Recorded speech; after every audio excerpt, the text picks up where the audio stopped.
एक छोटे से गांव में रामू नाम का एक गरीब लकड़हारा रहता था। उसकी बूढ़ी माँ बीमार रहती थी। घर में ना खेत था, ना कमाई का कोई बड़ा साधन। रामू रोज सुबह जंगल जाता, लकड़ियां काटता और बाजार में बेचकर जो मिलता उससे माँ की दवाई और थोड़ा सा राशन ले आता। एक दिन उसकी माँ ने कहा, बेटा, आज मेरा मन खीर खाने का कर रहा है, क्या तू बना देगा? रामू की आंखें भर आईं। घर में दूध तो दूर, चावल भी नहीं थे। उसने मुस्कुराकर कहा, माँ, आप चिंता मत करो, आज शाम को खीर जरूर बनेगी। वह जंगल गया, लेकिन उस दिन आंधी तूफान आ गया। सब लोग डरकर भाग गए, पर रामू लकड़ियां इकट्ठी करता रहा। तभी उसने देखा, एक बूढ़ा साधु पेड़ के नीचे भीगा हुआ बैठा है। रामू तुरंत दौड़कर गया। बाबा, आप यहाँ क्यों बैठे हैं? चलिए मेरी झोपड़ी में चलिए। साधु ने कहा, बेटा, तू खुद गरीब लगता है, मुझे क्या खिलाएगा? रामू बोला, मेरे पास ज्यादा कुछ नहीं, पर आधी रोटी है, वो हम दोनों बांट लेंगे। वह साधु को घर ले आया। अपनी माँ के लिए रखी आखिरी रोटी भी साधु को दे दी। खुद पानी पीकर सो गया। रात को वही साधु उसके सपने में आए।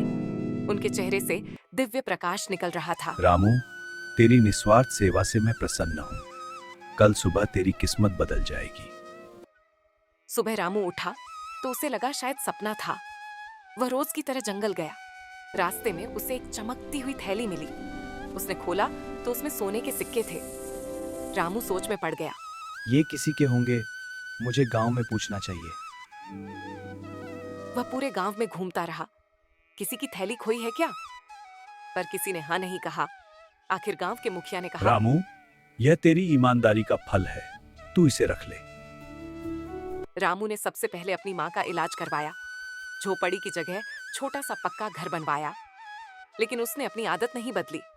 रोज किसी ना किसी जरूरतमंद की मदद करता। कुछ साल बाद गांव में भयंकर सूखा पड़ा। लोग भूखे रहने लगे।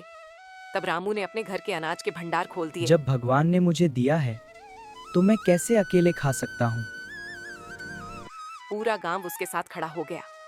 धीरे धीरे बारिश आई और हालात सुधर गए। एक दिन वही साधु फिर गांव में आए। इस बार सबने देखा कि उनके चरणों के पास हल्की रोशनी फैल रही थी। रामू समझ गया, ये कोई साधारण इंसान नहीं। साधु मुस्कुराए। बेटा, याद रख, भगवान मंदिरों में नहीं, इंसान के दिल में बसते हैं। तूने बिना स्वार्थ के सेवा की, इसलिए तेरी झोली भर दी गई। ये कहकर साधु वहां से अदृश्य हो गए। रामू की माँ ने कहा, बेटा, असली अमीरी धन में नहीं, दिल में होती है।